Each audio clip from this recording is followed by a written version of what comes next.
Hello there, sewing friends. Let us make a buttonhole. So I have the button here. So I will start by measuring and making a mark for my buttonhole. I just do it like that. I just make a mark there on top, and then I just make a mark at the bottom like that, and then I just connect the two markings there. I just connect them like so, and then we have the buttonhole marking. Okay, and we move on and go to the machine and attach the buttonhole foot. Okay, so that is the buttonhole foot there. You just attach it there under that footer thing there.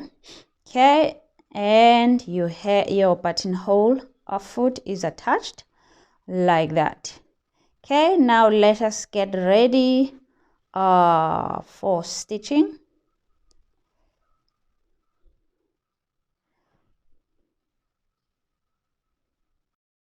Okay, so before we start with stitching, let us come here to the stitch length. I will just put my stitch length at 1 or 2. Okay, so that it is not so wide. Remember, we are making a buttonhole here, so we don't want the stitch to be too wide. And the tension here is at its standard position here. We leave it at 4 like that, and then we come here. Here are the settings that we'll be working with. These are the buttonhole settings there, and then here on the stitch selector button, those are the settings there. Okay, now let us start stitching. So as you can see there that my needle is positioned there in the middle. It is positioned straight with that middle line there. Okay, so this is before I set any button setting on my stitch selector. Once I turn my stitch selector, so the needle will move to whatever number I turn it to. Okay, so this is before any selection on the stitch selector. And now we go to the stitch selector and turn it to 1. Okay, we just move our stitch selector to 1. Okay, and now as you can see that the needle has moved a bit to the left, and we start stitching.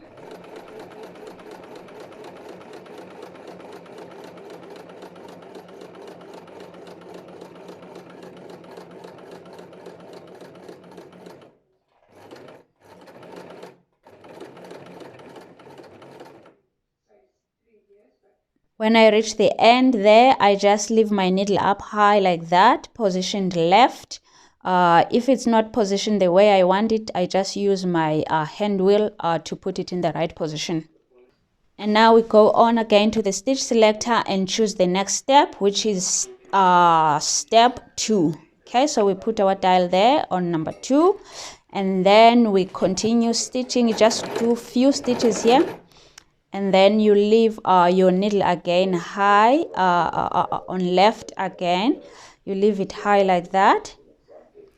Then you go again to the stitch selector and select your step number 3, and then you put it there at number 3, and then you continue with your buttonhole.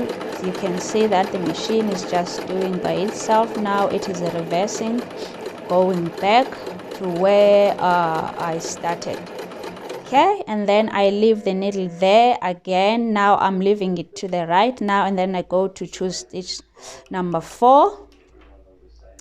And then I dial to number 4, and then I do few stitches there in the end, 2 or 3 stitches there.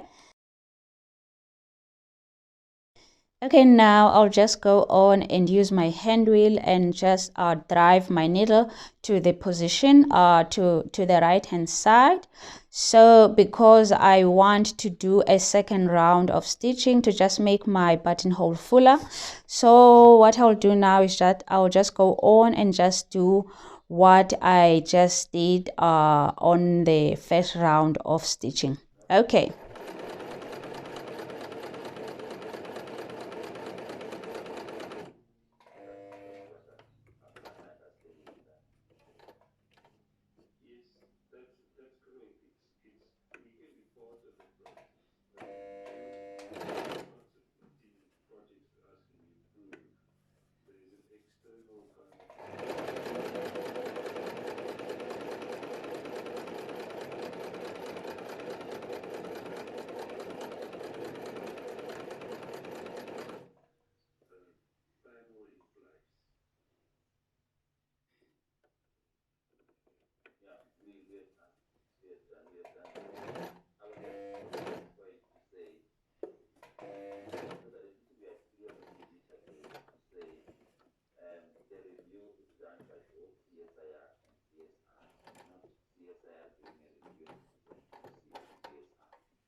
Okay, now it is time to open the buttonhole. So what you do, you just take a seam ripper and just carefully drive it through, and then your buttonhole will open up.